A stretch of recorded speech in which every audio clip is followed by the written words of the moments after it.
Makobola, Bambo, Kishiché, Beni, Alungupa, Mwenga et dans d'autres villages et villes de l'Est de la République démocratique du Congo. Ici, c'est l'hécatombe, une tragédie humaine. Ici, le sang a coulé et continue de couler depuis 30 ans en toute impunité. Ici, la vie humaine est désacralisée. La dignité de l'être humain est bafouée. Ici, ce sont 10 millions de morts passés sous silence. C'est le conflit armé le plus meurtrier depuis la Deuxième Guerre mondiale. Ici, des femmes ont été enterrées vivantes. Ici, ce sont des fosses communes. Ici, ce sont 500 000 femmes violées. Le viol est utilisé ici comme une arme de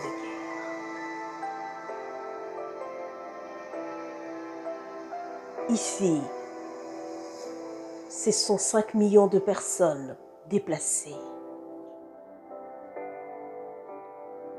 Ici, c'est le pillage de ressources naturelles de la RDC. Quel mécanisme de justice contre tous ces crimes pour que justice soit rendue pour 2 millions de victimes? Un devoir de mémoire. Quel mécanisme de justice pour que justice soit rendue pour Safikito Christine? Pour que justice soit rendue pour Albertine Moutiki? Pour que justice soit rendue pour Natukusu Monique? Pour que justice soit rendue pour Kalafula Bungilila? Pour que justice soit rendue pour Kungwa Agnès? Pour que justice soit rendue pour Bitondo Evelyne? Pour Wabiwa Moutiki? Pour Mbilizi Moussombois? Pour Bukumbu Nawazu? Pour...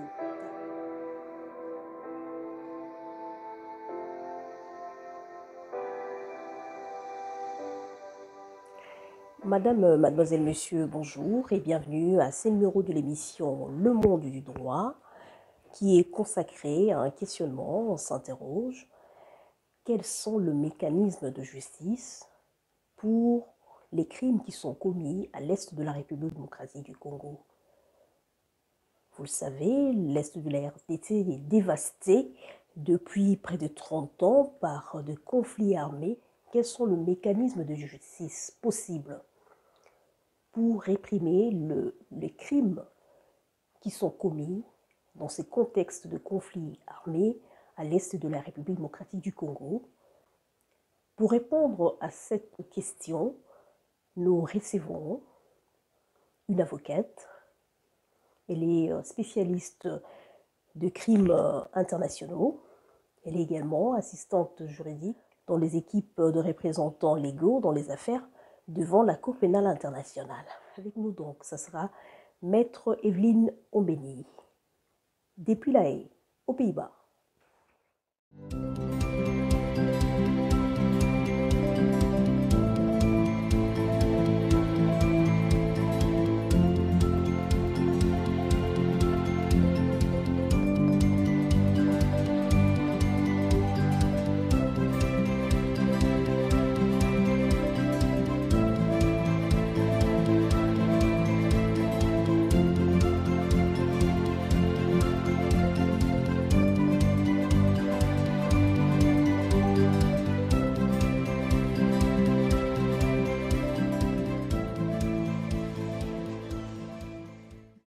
Maître Evelyne Ombeni, bonjour. Bonjour Madame Zaina. Maître Evelyne Ombeni, heureuse de vous recevoir dans le cadre de l'émission Le Monde du droit. Vous êtes avocate au barreau de Kinshasa, vous êtes spécialiste des crimes internationaux. Vous êtes également assistante juridique dans les équipes de représentants légaux des victimes dans les affaires devant la Cour pénale internationale.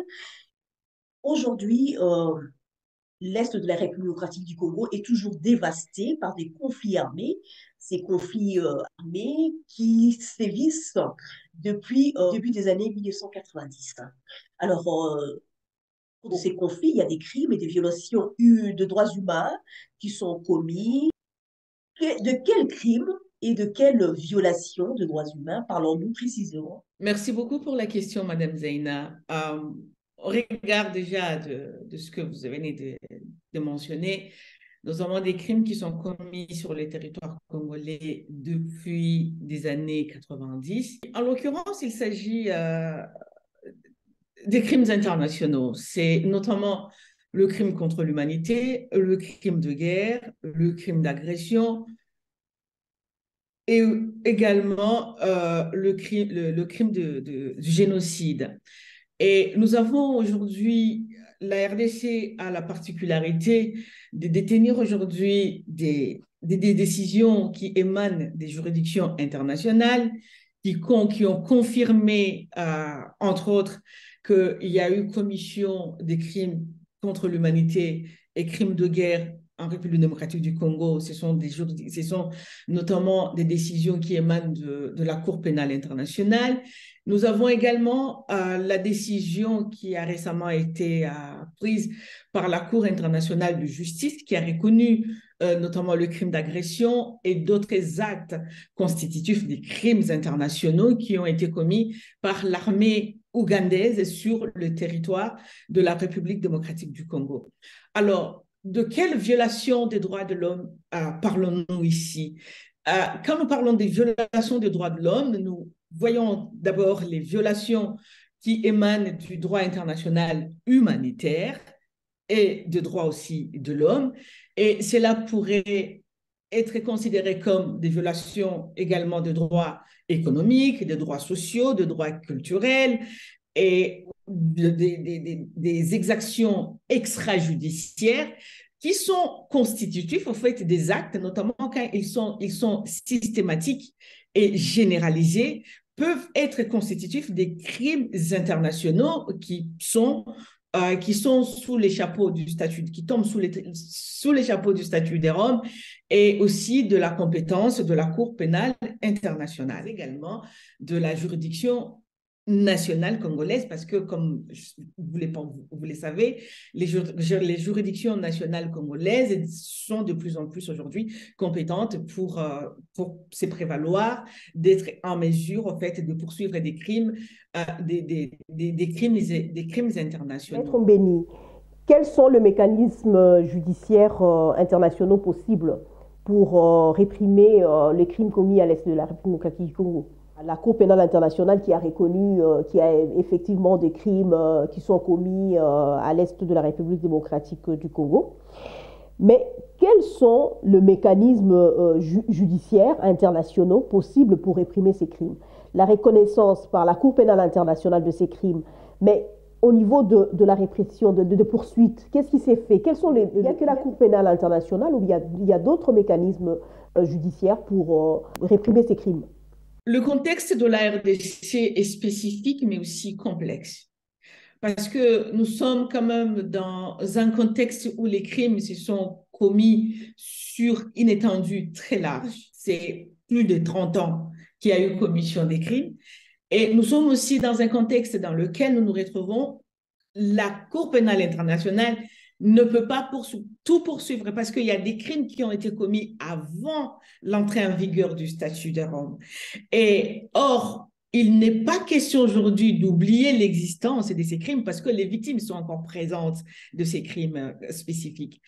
Et dans ces contextes-là, personnellement, je pense que nous devons adopter un système de justice pénale internationale qui doit s'appuyer sur plusieurs options et alternatives ou complémentaires à la CPI.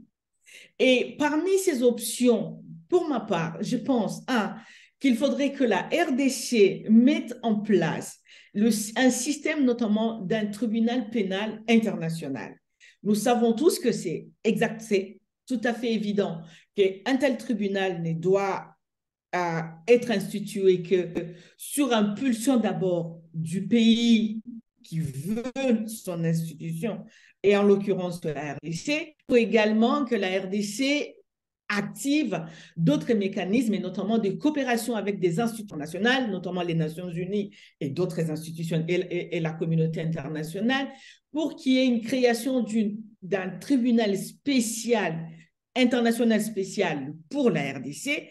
Et en parallèle, à côté de ces tribunaux pénals spéciaux, on pourrait adopter des modèles de chambres spécialisées, comme c'est fut le cas avec le Cambodge, qui pourraient venir en appui aux juridictions nationales de la République démocratique du Congo. Parce que nous avons plusieurs crimes qui ont été commis. Et aujourd'hui, il est impossible que ce soit la CPI qui intervienne, parce que la CPI, elle est limitée au regard de ses moyens. Il nous faut absolument d'autres mécanismes qui doivent venir en appui à la Cour pénale internationale,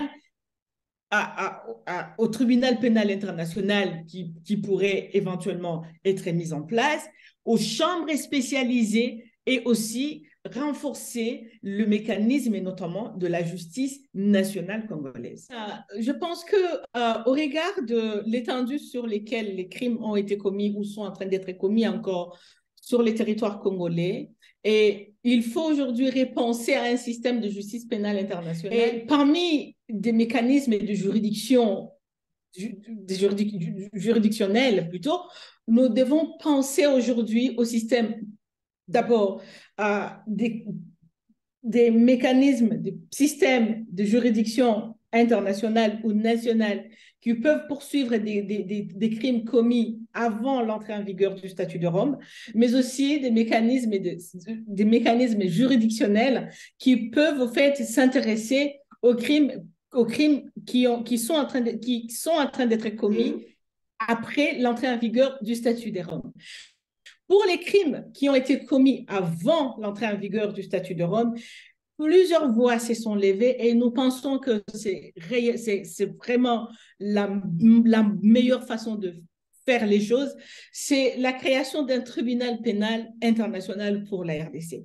Ce tribunal pénal international viendra en appui au fait des juridictions nationales militaires, mais aussi civiles congolaises.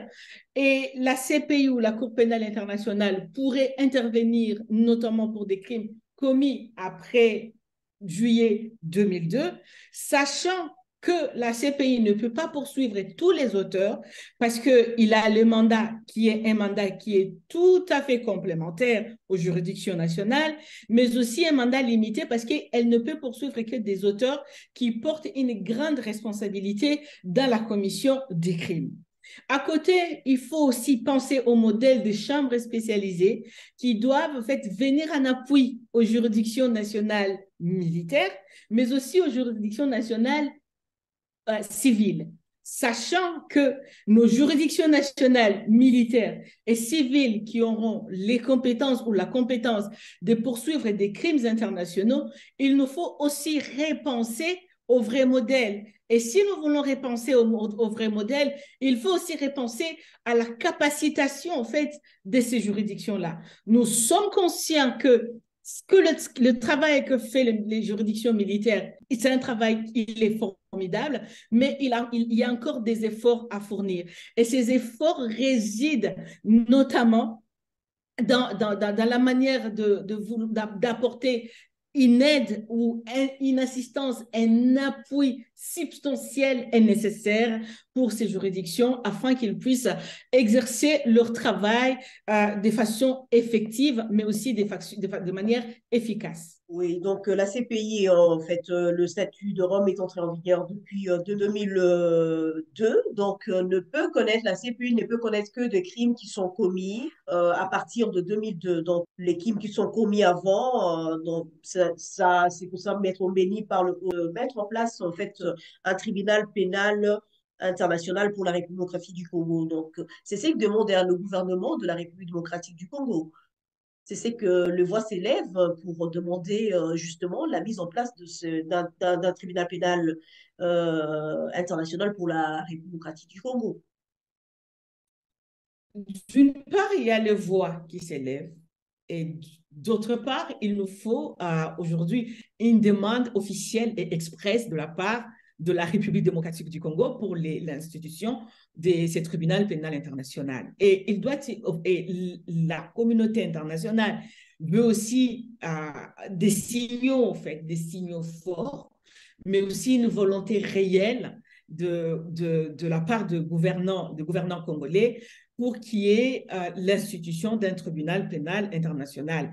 Donc, le problème ne se réside pas sur le discours que nous faisons, notamment dans des presses nationales ou internationales, ou notamment de la volonté de l'institution d'un tel tribunal, mais il nous faut aller un peu plus loin, c'est-à-dire saisir les institutions, notamment les conseils de sécurité des Nations Unies, la communauté internationale dans son entièreté, et prouver notamment de la volonté réelle de coopérer et de poursuivre les auteurs des crimes internationaux. Parce qu'il y a une autre problématique à laquelle nous faisons face dans notre pays, c'est notamment l'absence de volonté de poursuite des auteurs qui sont des crimes, mais qui sont encore dans nos institutions en République démocratique du Congo.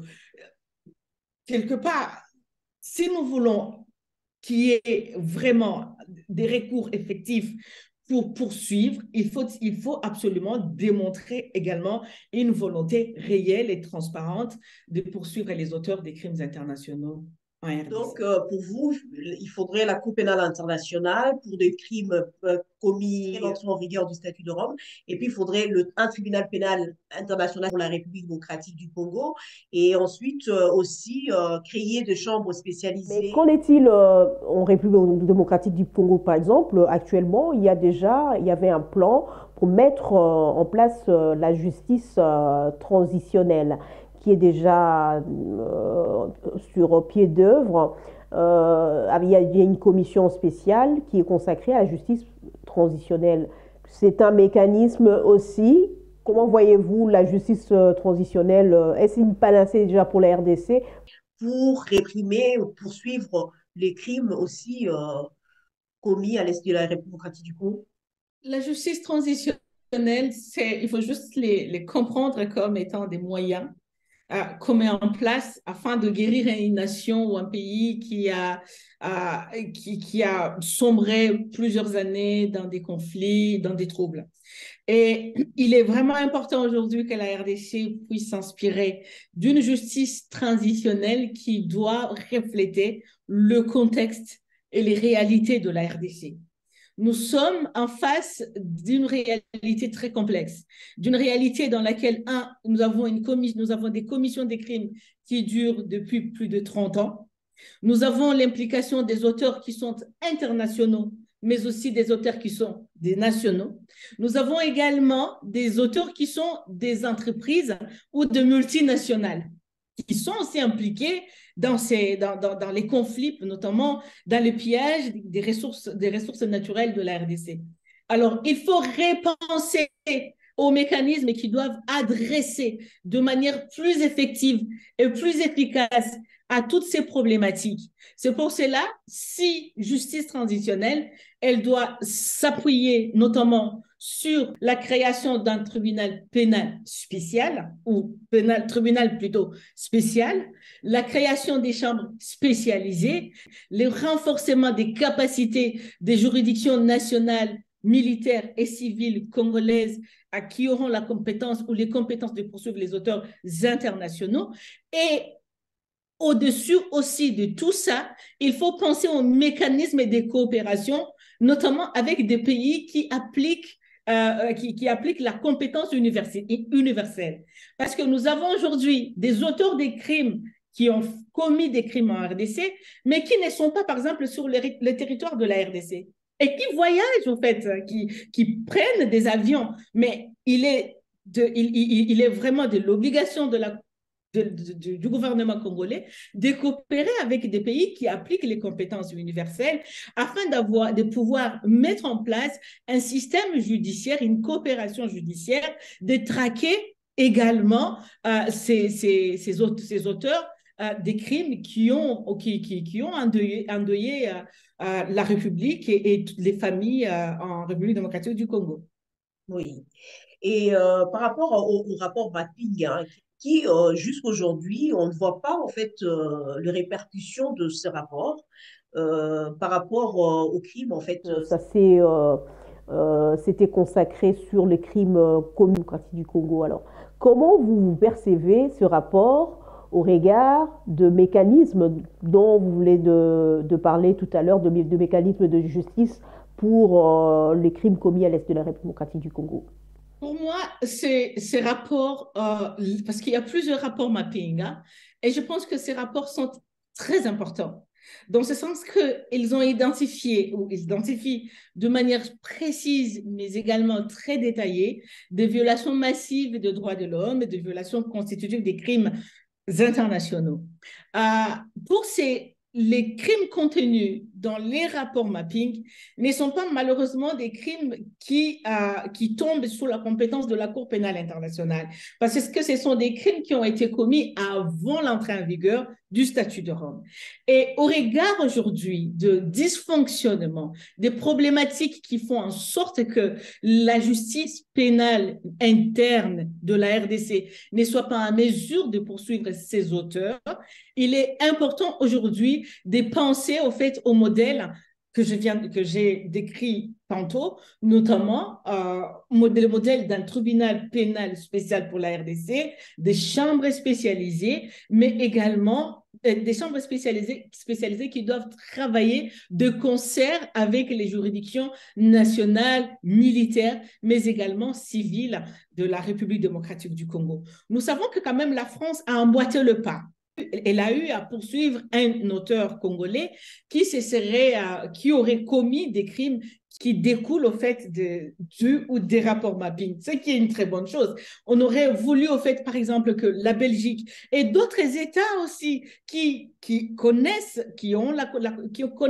le système de compétences universelles plutôt, à pouvoir travailler de concert avec la République démocratique du Congo afin de traquer au fait ces auteurs. On ne doit pas laisser ces auteurs aujourd'hui impunis et surtout penser qu'ils ne peuvent jamais être poursuivis. Nous avons également une autre problématique, ce sont des auteurs qui étaient des auteurs des crimes à qui on a octroyé des amnisties et qui se retrouvent au système notamment national, qui sont devenus des ministres, qui sont devenus des généraux. Toutes ces personnes aujourd'hui, tous ces auteurs qui auraient commis des crimes doivent être identifiés et je pense que le modèle d'un tribunal pénal spécial pour la RDC serait le plus adapté pour poursuivre notamment ces personnes qui sont supposées pouvoir peut-être exercer une certaine pression sur les juridictions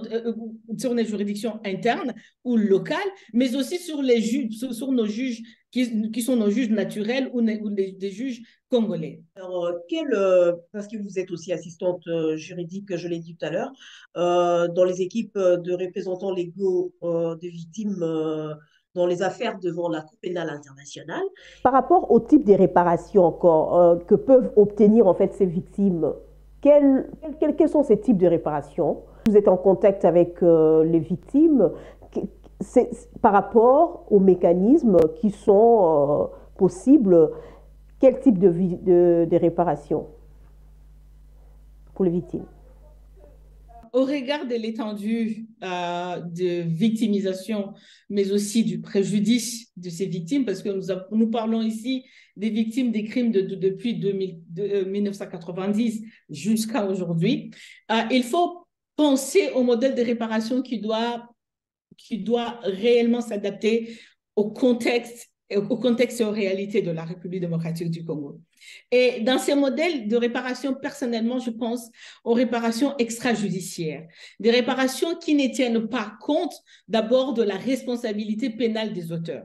Parce que nous avons des auteurs qui ne seront plus peut-être poursuivis parce qu'ils sont décédés. Et nous avons des auteurs qui ne sont pas sur les territoires de la RDC et pour lesquels il sera très difficile, voire impossible, de mettre la main dessus. Donc, il est important d'avoir une vision des réparations extrajudiciaires.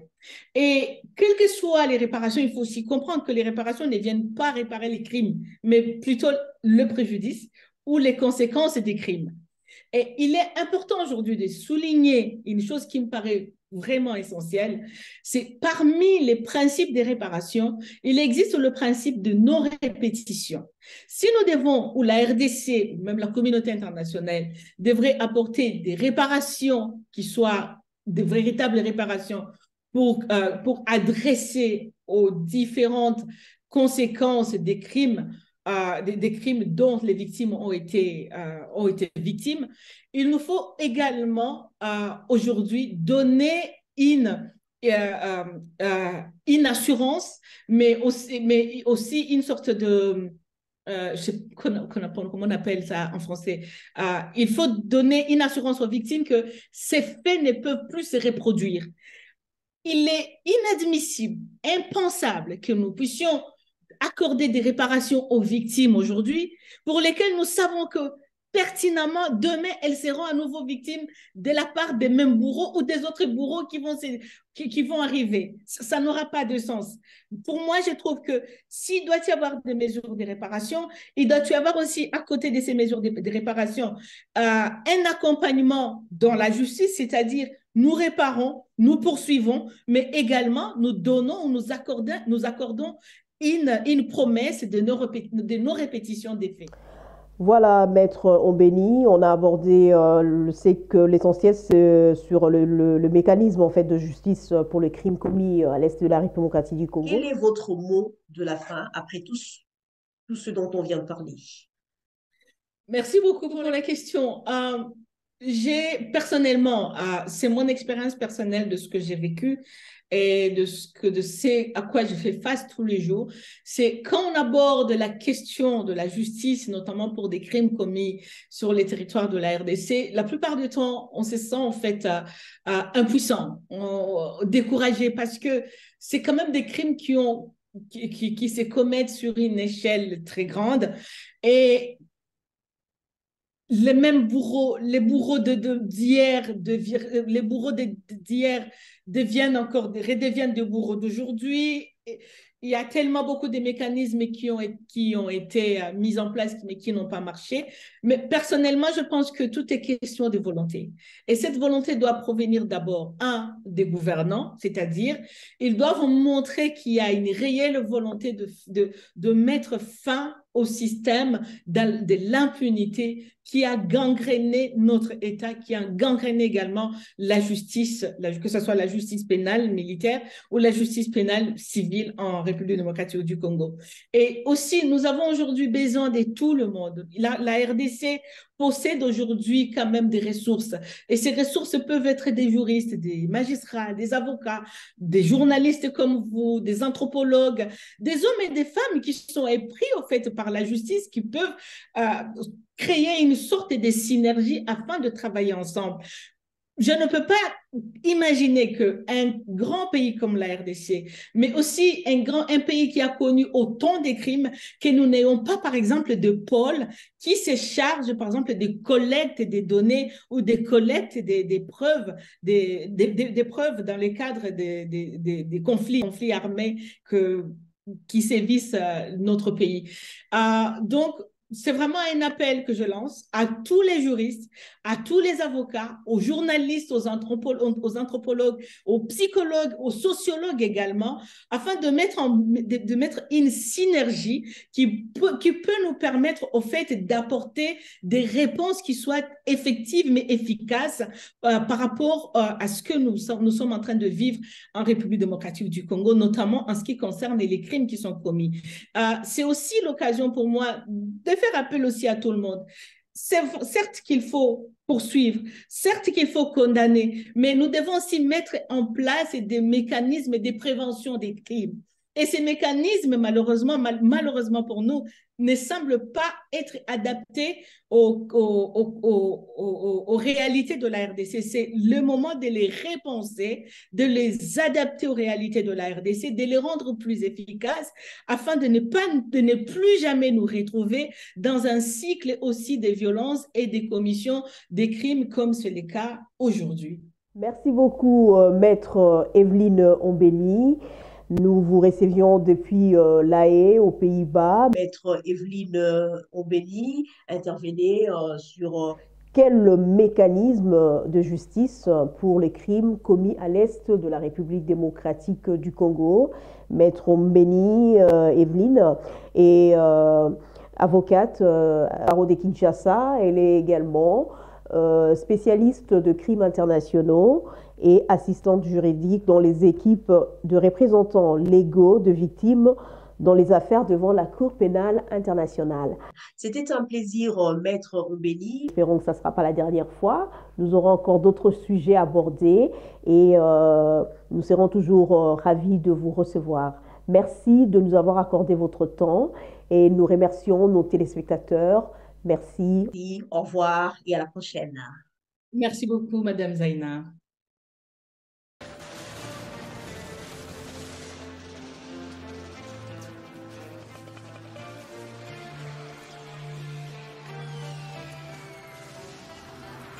Qui ont reconnu qu'il existe des crimes, notamment des crimes contre l'humanité, crimes de guerre, probablement aussi crimes de génocide, mais également, il y a récemment un jugement de la Cour internationale de justice. La voix s'élève pour demander justement la mise en place d'un tribunal pénal international pour la République démocratique du Congo. La Cour pénale internationale ne peut pas tout poursuivre parce qu'il y a des crimes qui ont été commis avant l'entrée en vigueur du statut de Rome. Et or, il n'est pas question aujourd'hui d'oublier l'existence de ces crimes parce que... Pour que justice soit rendue pour Safi Kito Christine, pour que justice soit rendue pour Albertine Moutiki, pour que justice soit rendue pour Natukusu Monique, pour que justice soit rendue pour Kalafula Boulimina, pour Milizi Moussombois,